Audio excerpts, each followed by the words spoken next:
শাপলা চত্বরে হেফাজতের সমাবেশে হত্যাকাণ্ড মামলায় সাবেক মন্ত্রী লতিফ সিদ্দিকী গ্রেফতার। গুলশানের বাসা থেকে ধরে নিয়ে যায় গোয়েন্দা পুলিশ। শ্রীমঙ্গলে এনসিপির গাড়ি বহর আটকে দিল পুলিশ। বাহিনীর সদস্যদের সঙ্গে বাগবিতণ্ডা। হবিগঞ্জের কামাইছড়ায় শীর্ষ নেতাদের অবস্থান। ১৪৪ ধারা জারি থাকায় উত্তেজনা। প্রধানমন্ত্রী দিল্লি সফরের প্রস্তাব পর্যালোচনা করছে সরকার। পারস্পরিক স্বার্থ সমুন্নত রেখে সম্পর্ক এগিয়ে নেওয়ার আশা। গঙ্গা চুক্তি নিয়ে ইতিবাচক অগ্রগতির প্রত্যাশা দীনেশ ত্রিবেদীর। এবং অবশেষে সত্যি হলো গুঞ্জন, সরিয়ে দেওয়া হলো মেহেদী মিরাজকে। 2027 বিশ্বকাপ পর্যন্ত ওয়ানডে দলের অধিনায়ক লিটন দাস। এখনো নিশ্চিত নয় ভারতের বাংলাদেশ সফর। শাপলা চত্বরে হেফাজতের সমাবেশে হত্যাকাণ্ড মামলায় সাবেক মন্ত্রী লতিফ সিদ্দিকীকে গ্রেফতার করেছে ডিবি। রাজধানীর গুলশানে নিজ বাসা থেকে তাকে গ্রেফতার করা হয়। ডিবি পুলিশের অতিরিক্ত কমিশনার শফিকুল ইসলাম বিষয়টি নিশ্চিত করেছেন। তিনি জানান, শাপলা চত্বরের ঘটনায় আন্তর্জাতিক অপরাধ ট্রাইব্যুনালে দায়ের করা মানবতা বিরোধী অপরাধের মামলায় জারি করা গ্রেফতারি পরোয়ানার ভিত্তিতে লতিফ সিদ্দিকীকে গ্রেফতার করা হয়েছে। প্রয়োজনীয় আইনি প্রক্রিয়া শেষে তাকে আন্তর্জাতিক অপরাধ ট্রাইব্যুনালে হাজির করা হবে। শ্রীমঙ্গলে এনসিপির গাড়ি বহর আটকে দিল পুলিশ। 144 ধারা উপেক্ষা করে সিলেট থেকে হবিগঞ্জের পথে যাত্রা করলে তাদের আটকে দেওয়া হয়। এ সময় বাহিনীর সদস্যদের সঙ্গে বাগবিতণ্ডা হয় নেতাদের। হবিগঞ্জের কামাইছড়ায় শীর্ষ নেতারা অবস্থান নেন। পরে 111 জনের নামে থানায় মামলা দায়ের করে এনসিপি। পদযাত্রায় হামলার প্রতিবাদে বুধবার 144 ধারা উপেক্ষা করে সিলেট থেকে হবিগঞ্জের পথে যাত্রা করে এনসিপির নেতারা। মৌলভীবাজারে শ্রীমঙ্গলে তাদের আটকে দেয় পুলিশ।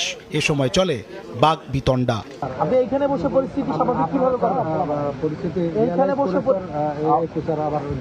পুলিশের ব্যারিকেড ভেঙে সামনে এগোতে চাইলে পুলিশ তাদের কয়েক দফায় আটকে দেয়। এ ঘটনায় ক্ষোভ প্রকাশ করেন এনসিপি নেতারা। যেহেতু 144 ধারা জারি করেছে, আমরা আইন শৃঙ্খলার পরিবেশ বা সব কিছুকে সহযোগিতা করে আমরা বলেছি আমরা শুধু যাব, মামলা দায়ের করবো, আহতদের দেখবো, তাদের পরিবারের সাথে সাক্ষাৎ করে আমরা চলে আসবো। সরকারের বিরুদ্ধে অসহযোগিতার অভিযোগ করেন তারা। পুলিশ কোনোভাবে সহযোগিতা করছে না, এটা ওনাদের ঊর্ধ্বতন কর্তৃপক্ষ এবং আমি বলবো যে এটা সরকার এটা করাচ্ছে।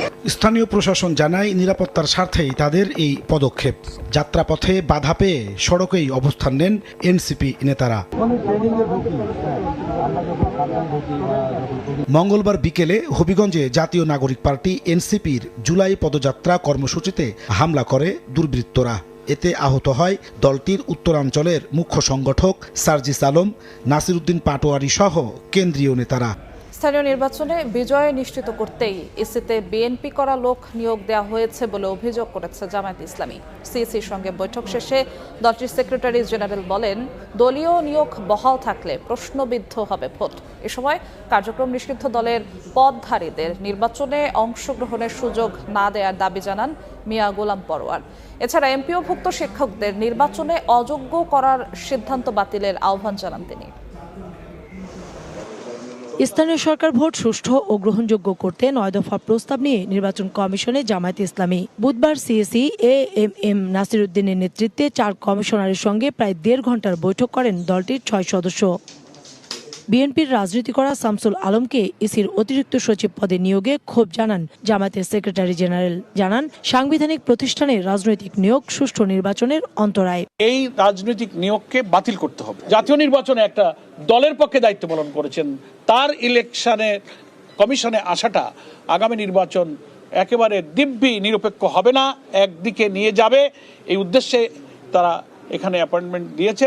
আপনারা এটাকে আপত্তি করেন, বাতিল করার দায়িত্ব তো সরকারের। এমপিওভুক্ত শিক্ষকদের নির্বাচনে অযোগ্য করার সিদ্ধান্তে আপত্তি জানায় মিয়া গোলাম পরোয়ার। এ সময় আওয়ামী লীগের পদধারীদের ভোটে অংশগ্রহণের সুযোগ বন্ধের দাবি জানান তিনি। এমপিওভুক্ত প্রতিষ্ঠানের লোকদের রাজনীতি করা তো নিষিদ্ধ নেই। জাতীয় নির্বাচনের ক্ষেত্রে এমপিওভুক্ত শিক্ষকদের নির্বাচনের ব্যাপারে তো আপনারা কোনো বিধিনিষেধ আরোপ করেননি, তারা তো ইলেকশন করছেন। প্রশ্ন করলাম যে সেটা কি আপনারা করেছেন? বল না, আমরা শুধু লোকাল গভর্নমেন্ট ইলেকশনের জন্য এই নীতিমালাটা অ্যাপ্রুভ করেছি। তাহলে কি হলো?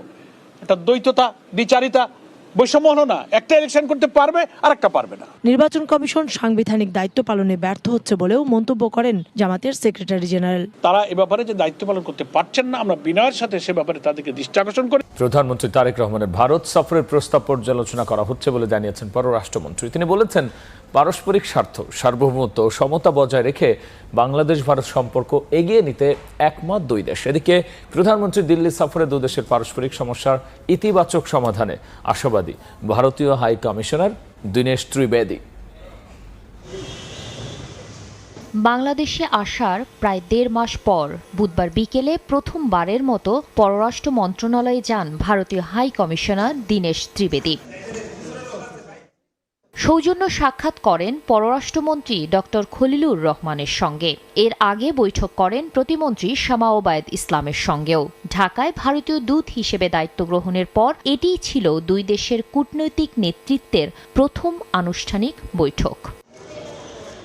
আলোচনা ইতিবাচক হয়েছে জানিয়ে ভারতীয় হাই কমিশনার বলেন, দুই দেশের জনগণের ঐতিহাসিক সম্পর্ক আরও দৃঢ় করার পাশাপাশি ভারতে আয়োজিত ব্রিক্স সম্মেলনে প্রধানমন্ত্রী তারেক রহমানের সম্ভাব্য সফর এবং গঙ্গার পানি বণ্টন চুক্তি নিয়ে আশাবাদী New Delhi. Whatever is beneficial to both the people, it's definitely will happen once the Honorable Prime Minister, I'm sure, visits India. And the working group will have their own papers. So things, I'm looking forward to everything which is positive. And I can tell you, we had a great meeting with lot of positivity. ফিলিপাইনে ASEAN সম্মেলনের ফাঁকে ভারতের পররাষ্ট্রমন্ত্রী এবং নতুন high কমিশনারের সঙ্গে আলাপচারিতার প্রসঙ্গ টেনে পররাষ্ট্রমন্ত্রী জানান, পারস্পরিক স্বার্থ এবং সম্মানের ভিত্তিতে ঢাকা দিল্লি সম্পর্ক আরও এগিয়ে নিতে একমত দুদেশ। বলেন, পর্যালোচনার টেবিলে আছে প্রধানমন্ত্রীর ভারত সফরের প্রস্তাব। এখন রিভিউ করছে এবং আমরা এ বিষয়ে একটা সিদ্ধান্ত নেব। পারস্পরিক সার্বভৌম সমতার ভিত্তিতে আমরা এগিয়ে নিয়ে যাব, এই বিষয়ে আমরা একমত পোষণ করি। বৃহস্পতিবার মার্কিন প্রেসিডেন্টের মধ্য ও দক্ষিণ এশিয়া বিষয়ক বিশেষ দূত সার্জিও গোরের বাংলাদেশ সফর প্রসঙ্গে এক প্রশ্নের জবাবে খলিলুর রহমান বলেন, কোনো দেশের সঙ্গে সম্পর্ক জোরদার করার অর্থ অন্য দেশের সঙ্গে সম্পর্কের অবনতি নয়। জাতীয় স্বার্থ প্রাধান্য দিয়েই সম্পর্ক এগিয়ে নিচ্ছে বাংলাদেশ। কারোর সঙ্গে সম্পর্ক উন্নয়ন মানে এই নয় যে আরেকজনের সঙ্গে সম্পর্ক অবনতি হচ্ছে। চীনের সঙ্গে আমাদের একটা অত্যন্ত ভালো সফর হয়েছে। ভবিষ্যতে যদি ভারতে আমাদের প্রধানমন্ত্রী যান, আমরা আশা করব সেই সফরটিও অত্যন্ত ভালো হোক। এবং এই যে মিস্টার গোর আসবেন, আমার সঙ্গে সেক্রেটারি অফ স্টেটের রুবিও সাহেবের সঙ্গে দেখা হয়েছে। এগুলো হচ্ছে এই ইন্টারাকশনগুলোর মাধ্যমে আমরা সম্পর্ক এগিয়ে নিতে চাচ্ছি। ভারতে নিযুক্ত মার্কিন রাষ্ট্রদূত সার্জিও গোর সরকারের পাশাপাশি অংশীজনদের সঙ্গেও বৈঠক করবেন। এছাড়া কক্সবাজারে রোহিঙ্গা ক্যাম্প পরিদর্শন করবেন বলেও জানান পররাষ্ট্রমন্ত্রী। যেখানে আমাদের স্বার্থ আমরা সেখানে। নির্দিষ্ট অভিযোগ না থাকলেও তদন্তের স্বার্থে যে কাউকেই করা যাবে গ্রেফতার। আপিল বিভাগের রায়ে তদন্তের স্বার্থে শোন অ্যারেস্টের ক্ষমতা ফিরে পেল আইন শৃঙ্খলা বাহিনী। এদিকে চট্টগ্রাম 2 আসনে বিএনপি সংসদ সদস্য সরওয়ার আলমগীরের পরবর্তী সংসদ অধিবেশনে যোগ দিতে বাধা নেই বলে আদেশ দিয়েছেন আপিল বিভাগ। মামলায় জামিন পেয়ে কারামুক্তির আগেই অন্য মামলায় শোন অ্যারেস্ট। সাবেক প্রধান বিচারপতি ABM খায়রুল হক সহ কয়েকজনের ক্ষেত্রে ঘটে এমন ঘটনা। একে হয়রানি উল্লেখ করে রিটও হয় হাইকোর্টে। পরে হাইকোর্টের একটি দ্বৈত বেঞ্চ রায় দেন, সুনির্দিষ্ট অভিযোগ ছাড়া কোনো আসামিকে শোন অ্যারেস্ট নয়। এই বিষয়ে রুলও জারি করেন। কোনো ব্যক্তিকে পুনঃগ্রেপ্তার দেখা। হাইকোর্টের রায়ের বিরুদ্ধে আপিল করে রাষ্ট্রপক্ষ। বুধবার প্রধান বিচারপতি নেতৃত্বাধীন আপিল বিভাগ হাইকোর্টের এই রায়কে স্থগিত করেন। এই আদেশের মাধ্যমে আইন শৃঙ্খলা বাহিনী স্বাধীন তদন্তের পরিবেশ ফিরে পেল বলে মন্তব্য করেন অ্যাটর্নি জেনারেল। আইন শৃঙ্খলা রক্ষাকারী বাহিনী কোনো ব্যক্তির বিরুদ্ধে যদি গুরুতর কোনো অপরাধেরও যদি কোনো তথ্য পায়, তাহলে তাকে গ্রেপ্তার করতে পারবেন না, তাকে আইনে সোপর্দ করতে পারবেন না।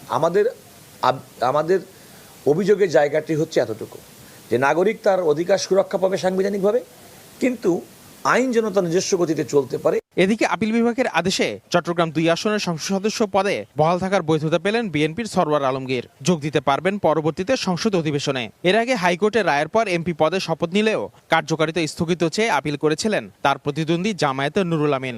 এমপি হিসেবে দায়িত্ব পালন করা, পার্লামেন্টে অধিবেশনে যোগদান করা এবং জনগণের, বিশেষ করে তার নির্বাচনী এলাকার জনগণকে প্রতিনিধিত্ব করার ক্ষেত্রে কোনো আইনি বাধা এখন আর আপাতত থাকলো না। আমরা আগামীকালকেই civil petition for leave to appeal দায়ের করব এবং এই বিষয়টি আবার আপিল বিভাগে শুনানির জন্য নিয়ে যাব। এদিকে ইসলামী ব্যাংকে এস আলম গ্রুপের শেয়ার কেলেঙ্কারির মামলা শুনতে বিব্রত বোধ করেছেন হাইকোর্ট। নথি পাঠানো হয়েছে প্রধান বিচারপতির কাছে।